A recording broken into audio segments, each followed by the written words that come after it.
Note को ज़रा सा देख ले कि जो डायबिटिक पेशेंट्स होती है, ठीक है, डायबिटिक पेशेंट में जो ड्राई गैंग्रीन होती है वो डेवलप होते हैं, लेकिन जब पेरिफेरल आर्टरी डिजीज़ हो उसमें, तो पेरिफेरल आर्टरी डिजीज़ की वजह से, पेरिफेरल आर्टरी डिजीज़ वो डिजीज़ होती है जो आर्टरी की डिजीज़ होती है लेकिन एक्सट्रीमिटीज़ भी होती हैं, अब लोअर एक्सट्रीमिटीज़ में मोस्टली होती हैं। और पेरिफेरल आर्टरी डिजीज़ हमारे साथ वो डिजीज़ होती है जिनमें पेरिफेरल आर्टरीज जो है वो नैरो हो जाती हैं, ठीक है। और उसमें जिस तरह के लेग्स है या स्टमक है या आर्म्स है या हेड है, तो इसमें जो पेरिफेरल आर्टरी डिजीज़ होती है, पेरिफेरल आर्टरी डिजीज़ हमारे साथ वो डिजीज़ होती है जिनमें आर्टरीज़ की नर्विंग होती है, तो उसको हम पेरिफेरल आर्टरी डिजीज़ कहते हैं। यहाँ पर देख ले ज़रा सा कि ये आर्टरीज़ जो है नैरो हो चुकी हैं, ठीक है। नॉर्मल वेसल्स का जो कैपेसिटी है या वो इसी तरह है। ये हमारे साथ क्या है कि जो लेग है, इसका यहाँ पर भी है, पेरिफेरल आर्टरी डिजीज़ भी है। तो पेरिफेरल आर्टरी डिजीज़ वो डिजीज़ होती है जिनमें आर्टरीज जो है वो नैरो हो जाती है और इसमें जो ब्लड फ्लो होती है वो कम हो जाती है, ठीक है। और यहाँ पर क्या हुई कि यहाँ पर फैटी सब्सटेंस जो है आर्टरी के वाल पे एक्युमुलेट हुए, तो इसको हम क्या कहते हैं, आर्टरी यानी पेरिफेरल आर्टरी डिजीज़ इसको हम कहते हैं। अच्छा, इसके बाद हमारे साथ है गेज गैंग्रीन। गेज गैंग्रीन जिस तरह के जो मेन टू टाइप्स है हमारे साथ गैंग्रीन में, एक वेट गैंग्रीन है, दूसरा ड्राई गैंग्रीन है। अच्छा, जो गेज गैंग्रीन होती है ये मोस्टली यानी टाइपिकली अफेक्टेड डीप मसल्स, जो डीप मसल्स है उनको अफेक्ट करती हैं, और जो डीप मसल्स की जो टिश्यूज़ है उनको अफेक्ट करती है, तो उसको हम क्या कहते हैं, मायोनेक्रोसिस कहते हैं। मायोनेक्रोसिस इसको हम इसलिए कहते हैं कि जो मसल्स की जो सेल्स होती है यानी टिश्यूज़ होती है उनकी डेथ हो जाती है, तो इसको हम मायोनेक्रोसिस कहते हैं।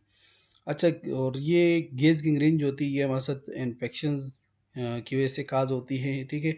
और वो इन्फेक्शन यानी बैक्टीरियम क्लोस्ट्रीडियम परफरेंजिन्स, जो बैक्टीरिया का नाम है, इनकी वजह से ये काज होती है वो इन्फेक्शन, तो वो इन्फेक्शंस की वजह से गेज गैंग्रीन बन जाती हैं और वो फिर डेवलप हो जाती है इंजरी में, और या कोई भी ये हमारे साथ वहाँ उस जगह पर डेवलप होती है ये इन्फेक्शंस, जो बैक्टीरियम क्लोस्ट्रीडियम परफेंजिन्स की वजह से, तो वो उनकी वजह से जो डेवलप होती है तो वो उस जगह पर होती है जहाँ पर इंजरी हुई हो या कोई सर्जिकल वूंड्स बन चुके हो, तो वहाँ पर ये गेज गैंग्रीन यानी ये इन्फेक्शंस जो है काज होती है, और बैक्टीरियम क्लोस्ट्रीडियम परफेंजिन्स की वजह से। अच्छा, इसके बाद ये है कि जो बैक्टीरिया इन्फेक्शंस होती हैं, ठीक है, वो बैक्टीरिया इन्फेक्शंस हमारे साथ क्या करते हैं कि टॉक्सिन्स को प्रोड्यूस करते हैं और फिर वहाँ पर रिलीज़ कर देते हैं, यानी खारिज कर देते हैं उन टिश्यूज़ में gas, release gas in the that tissues, उन इन्फेक्टेड टिश्यूज़ में वो गैस जो है वो खारिज कर देते हैं, तो उसको हम गैस गैंग्रीन कहते हैं। और ये गैस गैंग्रीन हमारे साथ किसकी वजह से होती है, क्लोस्ट्रीडियम बैक्टीरिया जिसका नाम है। अच्छा, और ग्रॉस अपीयरेंस क्या होगी जो गैस गैंग्रीन होती है, वो मतलब उनकी क्या सिम्टम्स होंगे, वो टिश्यूज़ जो अफेक्टेड है वहाँ पर स्वेलिंग होगा, एडीमा मीन्स कि उनमें थोड़ा सा जो फ्लूइड सा भी उनके साथ बन जाता है वो स्वालन में यानी स्वेलिंग के साथ, और वहाँ पर शदीद दर्द भी होगा, ठीक है।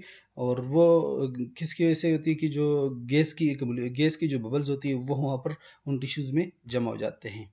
और माइक्रोस्कोपिकली हमारे साथ इस तरह अपीयरेंस होगा कि जो मसल्स फाइबर जो है वो कोगुलेटिव नेक्रोसिस इसमें हमें नज़र आएगा। कोगुलेटिव नेक्रोसिस जिस तरह के नेक्रोसिस के टाइप्स है, ठीक है, मैंने आप लोगों को बताया हुआ था, तो वो कोगुलेटिव नेक्रोसिस हमें जो है माइक्रोस्कोप पर नज़र आएगा कि हम ये अंदाज़ा होगा कि हाँ हमारे साथ कोगुलेटिव यानी उसमें कोगुलेटिव मीन्स जिनमें ब्लीड बन जाती हैं।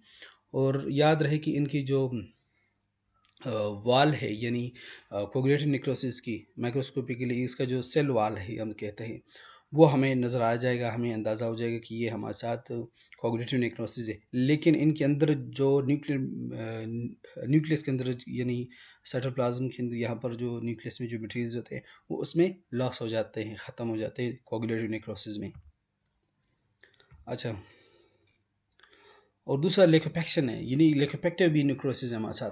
अगर आप लोगों को याद हो कि जो लिकोपेक्टिव नेक्रोसिस भी हमारे साथ क्या था कि जो कोगुलेटिव में हमारे साथ ब्लीड बन जाती हैं, ठीक है। कोगुलेटिव में हमारे साथ ये था कि इनमें जो सेल यानी उन ये सेल जो होती है या माइक्रोस्कोपिकली वो हमें पहचान भी वो नहीं कर सकते उनकी। अच्छा, डिफरेंस क्या है जो ड्राई गिंगरीन और वेट गिंगरीन में? तो यहाँ पर देख लें कि ये टेबल जो है फीचर्स ये है कि जिस जगह पर ये होती है, जो ड्राई गिंगरीन होती है वो लेम्स पे होती है, ठीक है। और वेट गिंगरीन जो होती है ये बाउल में होती है, खास हो जाती है उस जगह पर मोस्टली हो जाती है। और ड्राई गिंगरीन क्या है कि आर्टीरियल अक्लूजन की वजह से मैक्रोस्कोपी ऑक्सीजन ड्राइज श्रंकन एंड ब्लैक क्या होती है, ये ड्राई गिंगरीन जो होती है वो हमारे साथ वो कोई भी आर्गन जो है उसमें इफेक्ट होती है या लेंस इफेक्ट होती है। इफेक्ट्स होने की वजह से वो जगह जो है खुश्क हो जाएगा, श्रिंक हो जाएगा और ब्लैक हो जाएगा। Limited due to very little blood blood supply, blood supply उस जगह पर नहीं होती, कम होती है, ठीक है। तो इसकी वजह से वो जगह जो है वो ब्लैक हो जाता है, ठीक है। अच्छा, और ये line of the demarcation present at the junction between healthy and gangrene part bacteria fails to survive generally।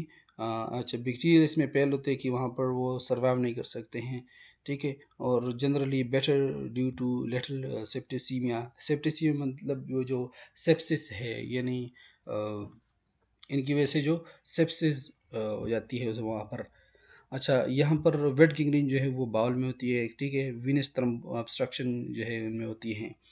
और ये less of on arterial conclusion, arteries में ये वेट गैंग्रीन जो है बहुत कम होती है, मोस्टली जो होती है वो वीनस ऑब्स्ट्रक्शन की वजह से होती है।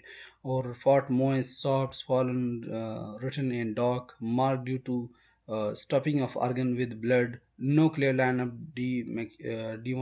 demarcation, numerous present generally poor due to प्रूफाउंड टैक्सीमिया।